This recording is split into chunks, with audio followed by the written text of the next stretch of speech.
हर्षदा चश्मा पहने स्क्रीन पे आपको नजर आएंगी और बताएंगी। सबसे पहले good morning Harshada. Dixon technologies क्या रडार, क्यों रडार पे आया? डिक्सन टेक्नोलॉजीज दरअसल शाओमी के लिए स्मार्टफोन्स प्रोड्यूस करने वाला है।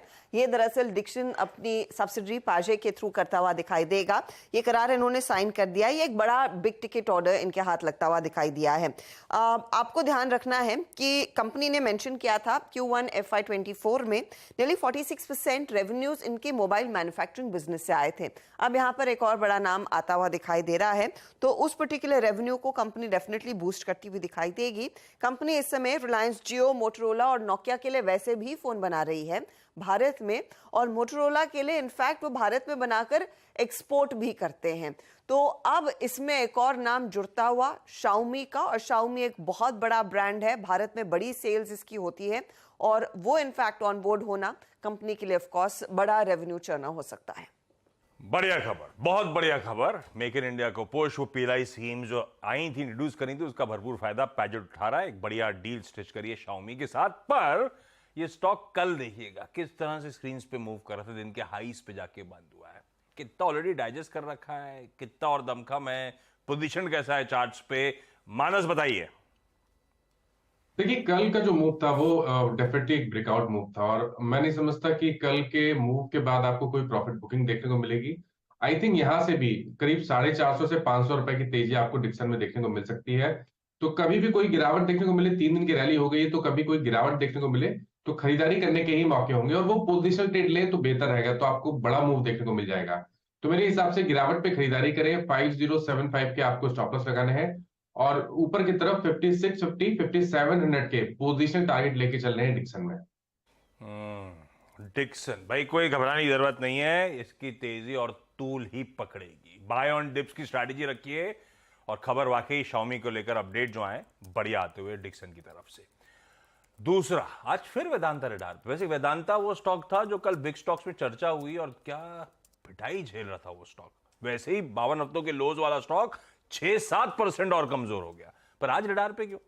आज दरअसल कंपनी की पेरेंट जो वेदांता रिसोर्सेज है, उसी को लेकर एक अपडेट आया। दरअसल ब्लूमबर्ग ने एक रिपोर्ट छापी है जहां पर वो बेसिकली कह रहे हैं कि वेदांता शायद अपने कुछ एसेट्स को स्पिन ऑफ करता हुआ दिखाई देगा और अपने अलग अलग बिजनेसेस को लिस्ट करने की तैयारी है। ये दरअसल पेरेंट की तैयारी है, और उस रिस्ट्रक्चरिंग में फिर आपकी नजरें भारत में जो लिस्टेड एंटिटी है वेदांत पर आती हुई दिखाई देगी। इनफैक्ट रिपोर्ट ये सजेस्ट करती है कि वेदांत रिसोर्सेज ने अपने कुछ लेंडर्स को इस रिस्ट्रक्चरिंग के बारे में जानकारी दे दी है, और जल्द ही दरअसल ये अनाउंसमेंट होता हुआ दिखाई देगा।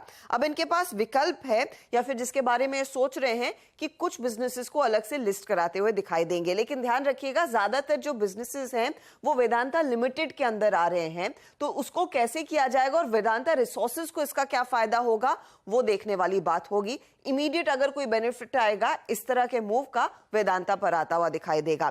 लेकिन यहां पर आपको ध्यान देना है कि पिछले महीने अनिल अग्रवाल ने कहा था कि वो सोच रहे हैं कि मेटल्स, माइनिंग और ऑयल एंड गैस बिजनेस में अब किस तरह से अपने कारोबार को दरअसल रिस्ट्रक्चर करना है, और क्या यहां पर एक ऑप्शन है अलग अलग एंटिटीज को दरअसल लिस्ट करने का। मामला वही है, कंपनी के बुक्स पर जो कर्ज है वो काफी ज्यादा है। आपको याद होगा कि कल भी हम ये चर्चा कर रहे थे कि वेदांत रिसोर्सेज को करीब $2 बिलियन तक के बॉन्ड रिडीम करने हैं अगले साल, और वहां पर दरअसल वो मामला थोड़ा सा देरी हो रही है, उसे रिफाइनेंस नहीं कर पा रहे हैं, इसीलिए मूडीज ने इनको डाउनग्रेड किया था।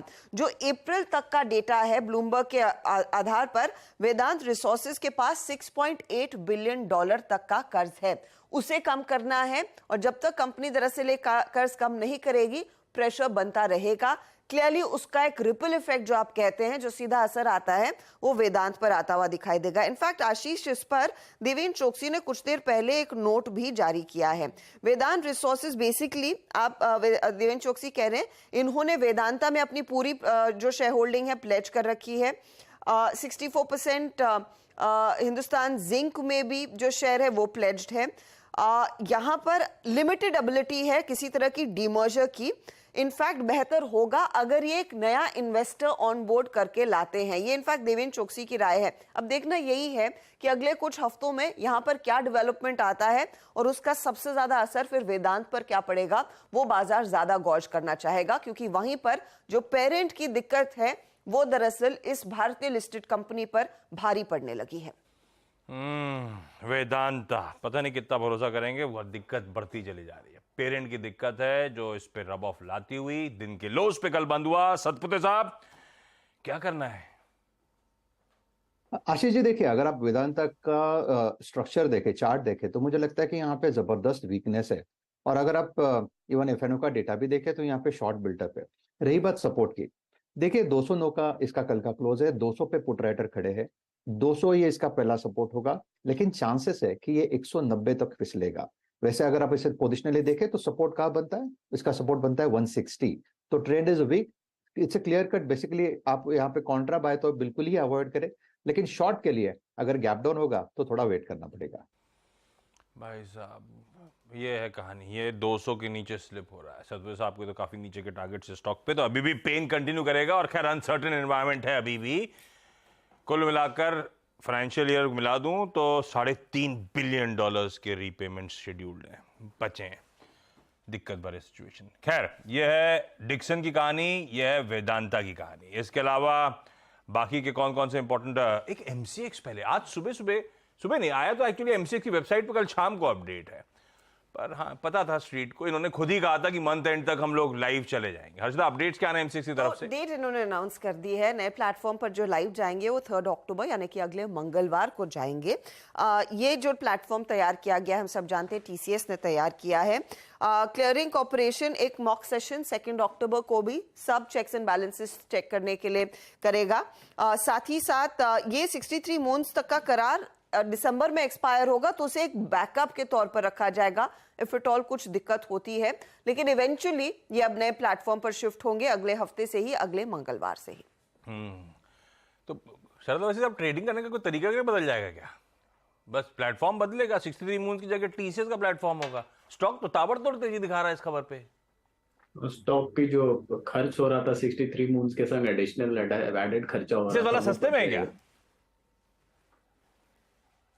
हाँ जी, मैं कह रहा हूँ मतलब वो टीसीएस वाला सस्ते में तो हुआ नहीं होगा, आई एम श्योर। वो एडिशनल जो खर्च 60 मून्स को देना पड़ता है इस बीच, वो सेव हो जाएगा, इसीलिए स्ट्रीट एक्साइटेड, ऐसा मानूं? जी। बट मेरे हिसाब से भाव में पूरी तरीके से अभी प्राइस्ड इन है। अगर आप फॉरवर्ड नंबर्स देखें तो कंपनी 60-65 रुपए रिपोर्ट करेगी। अब मेरे हिसाब से 30-35 का मल्टीपल ऑप्टिमम होता है, तो 1800-1900 के भाव में बहुत ज्यादा अपसाइड बचता नहीं। बहुत ज्यादा बाकी बहुत तेजी बनी है स्टॉक में इन डेवलपमेंट्स के बीच।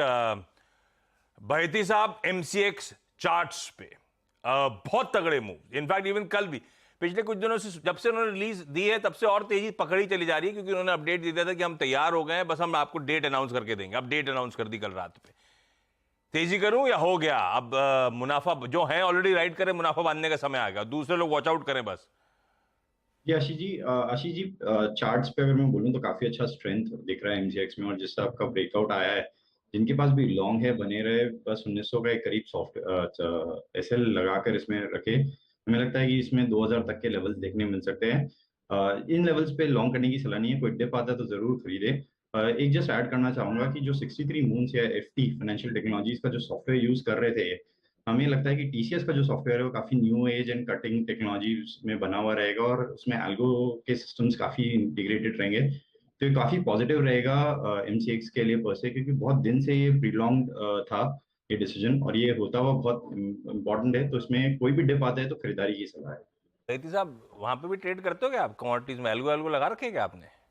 जी आशीष जी, हम करते हैं। इसीलिए उस तरफ लेगा आप डिस्कशन को। ठीक बात है, हो सकता है टीसीएस ज्यादा सुपीरियर प्लेटफॉर्म हो, बेहतर प्लेटफॉर्म हो, और ज्यादा ट्रेडर फ्रेंडली भी हो। और होगा, वो जो ग्लिचेस आ रहे थे वो भी शायद होपफुली ज्यादा ना आए। तो एमसीएक्स की खबर तो अच्छी है, लेकिन क्या इस तरह का मीनिंगफुल अपटिक्स फंडामेंटली जो कुछ है प्राइस में ऑलरेडी रिफ्लेक्ट कर रहा है? टेक्निकली मोमेंटम शायद कंटिन्यू करे, लेकिन डिप्स में खरीदारी करने के मौके। बचे हुए सारे इंपॉर्टेंट स्टॉक्स की न्यूज। हर्षदा, आज बारबेक्यू नेशन रेडार पर रहेगा आशीष। यहाँ पर दरअसल इन्होंने 53.3% स्टेक ब्लू प्लैनेट फूड्स में खरीदा है। 23.1 करोड़ में हिस्सा खरीदा जा रहा है। ये बेसिकली एक पैन इंडियन क्विजीन रेस्टोरेंट चलाता है जिसका नाम है सॉल्ट। अब कंपनी कह रही है कि इस पर्टिकुलर सौदे में एक जो फायदा इनके हाथ लगता हुआ दिखाई दे रहा है कि ब्लू प्लैनेट का जो यूनिट इकोनॉमिक्स है वो काफी अट्रैक्टिव है और हाई रिटर्न ऑन कैपिटल यहां पर इनको मिलता हुआ दिखाई देगा, तो उसका फायदा मिलेगा। ब्लू प्लैनेट ने करीब 33 करोड़ तक का रेवेन्यू FY23 में कमाया था। इनका एबिटा मार्जिन करीब 19.5% के आसपास का है और ये इंटरनल अक्रूवल से ही दरअसल सौदा फंड होता हुआ दिखाई देगा। ICICI लॉम्बार्ड भी आप रेडार पर रखिएगा। इनको GST डिमांड नोटिस आई है, शो कॉज नोटिस हाथ लगी है 1728 करोड़ या फिर 1729 करोड़ आप लेकर चले। नोटिस बेसिकली कह रही है कि इन्होंने GST पे नहीं किया है को इंश्योरेंस प्रीमियम पर जुलाई 17 से मार्च 22 तक। ये वही पीरियड है जिसके लिए डेल्टा को भी दरअसल नोटिस मिला था, तो उसी पीरियड की जांच GST डिपार्टमेंट कर रहा है और ICICI लॉम्बार्ड को भी दरअसल एक नोटिस भेज दिया है। औरो फार्मा की एक इकाई औरो वैक्सीन दरअसल एक लाइसेंस एग्रीमेंट में जो उतर रही है सिंगापुर की एक एंटिटी के साथ। ये दोनों मिलकर दरअसल डेवलप, मैन्युफैक्चर, कमर्शियलाइज करेंगे वैक्सीन्स जो प्राइमरीली बच्चों के वैक्सीनेशन के लिए काम आते हैं, तो वो आप स्टॉक रेडार पर रखिएगा। ओबरॉय रियल्टी के लिए भी एक अपडेट आ रहा है। तारदेव में रीडेवलपमेंट का प्रोजेक्ट इनके हाथ लगा है और मुंबई का एक प्रसिद्ध इलाका है तारदेव। 13,450 स्क्वायर यहाँ पर की एरिया है। 2.5 लाख स्क्वायर फीट एरिया की बिक्री यहां से संभव होती हुई दिखाई देगी, तो उसका फायदा ओबरॉय रियल्टी को मिलता हुआ दिखाई दे सकता है। एंड्योरेंस टेक्नोलॉजी ने इनफैक्ट अप्रूव कर दिया कैपेसिटी एक्सपेंशन अपने एल्यूमिनियम अलॉय व्हील्स के लिए। टू व्हीलर्स के लिए दरअसल ये एक्सपेंशन हो रहा है।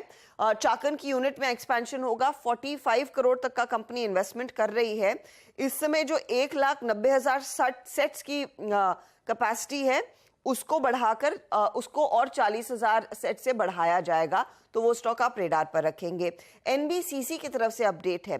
कंपनी दरअसल कमर्शियल बिल्ट अप स्पेस जो वर्ल्ड ट्रेड सेंटर में दिल्ली में बनाई गई है उसको बेचती हुई दिखाई देगी और रफली जो वैल्यू है उस पर्टिकुलर स्पेस की 5,716 करोड़ की आकी जा रही है, तो वो स्टॉक आप खबरों में रखेंगे रेडार पर। CSB लिमिटेड इनको दरअसल PM कुसुम 3 स्कीम के तहत 28 करोड़ का ऑर्डर हाथ लगा है उत्तर प्रदेश के डिपार्टमेंट ऑफ एग्रीकल्चर से। इनको बेसिकली 816 वाटर पंप्स सप्लाई करने हैं। नजारा टेक को भी GST से और नोटिस मिला है, लेकिन टैक्स डिमांड 3 करोड़ के आसपास की है। और साथ ही आज जिस तरह से कच्चा तेल उबल रहा है तो ऑयल से जुड़े हुए सभी स्टॉक्स आप रेडार पर रखें, क्योंकि $97 के ऊपर $98 की तरफ बढ़ता हुआ कच्चा तेल। देखते हैं यहाँ पर क्या इम्पैक्ट आता है। ONGC, ऑयल इंडिया, एविएशन कंपनियां, पेंट स्टॉक्स, सरकारी बैंक, सब पर आपकी नजरें होनी चाहिए। सब नजरों पे रहेंगे। कच्चा तेल उबाल दिखा रहा है। खैर, मानस ने मेंशन कर रखा था ONGC को होल्ड ऑन करेंगे अपन तेजी के लिए। टेलीकॉम के आंकड़े आए, वो जो मैं कह रहा था आप लोगों से, सब्सक्राइबर डेटा जुलाई का। जियो ने 3.9 मिलियन 39 लाख ग्राहक, भारती ने 15 लाख ग्राहक और ऐड करें वोडाफोन आइडिया ने 13 लाख ग्राहक फिर गंवाए। और ये दोनों भारतीय और रिलायंस इंडस्ट्रीज आज एक्सपर्ट्स के ट्रेड पिक्स के तौर पे आपको नजर भी आए होंगे। रेडार रखिए उन स्टॉक्स को।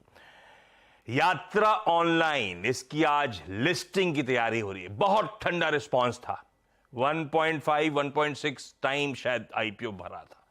तो पिछले कई हिस्टोरिकल ट्रेंड्स को देखते हुए इसलिए मैंने कहा बहुत ठंडा।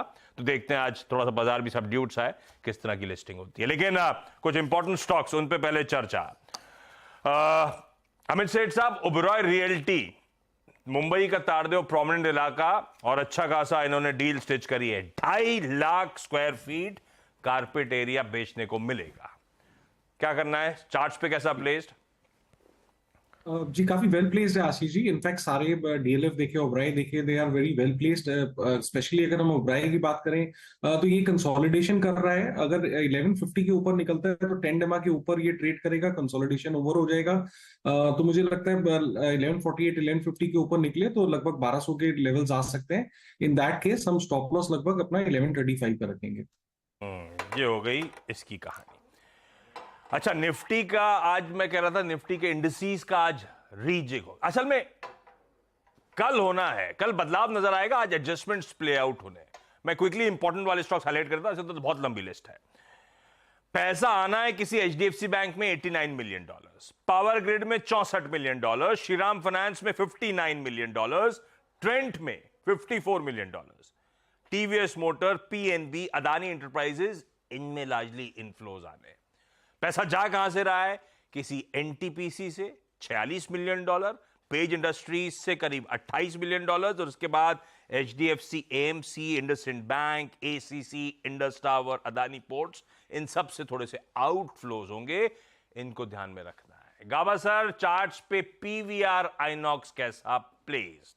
आज 2 मूवीज, फुकरे और द वैक्सीन वॉर रिलीज होने जा रही है भाई। पीवीआर तो मुझे अच्छा लगता है। जो लोअर लेवल पे जो बेस बना है बढ़िया है, 1715 के आसपास ट्रेड करता है।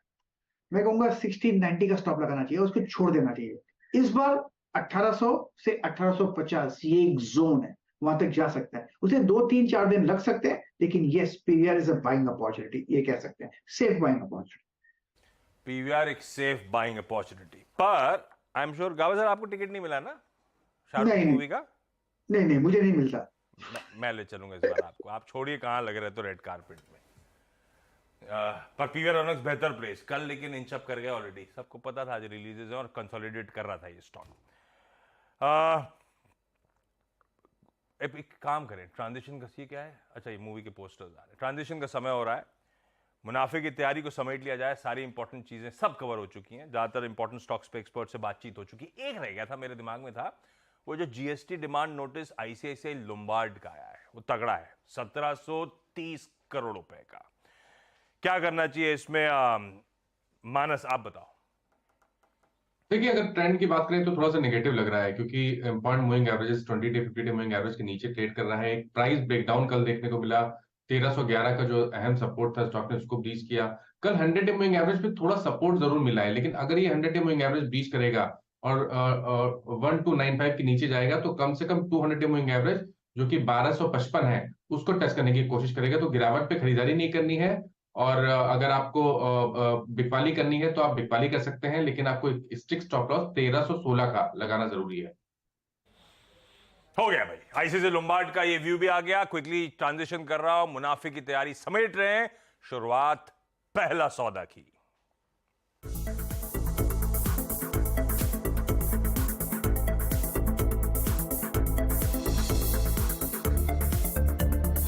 ये है पहला सौदा, सीएनबीसी आवाज मोतीलाल ओसवाल स्टूडियो से लाइव।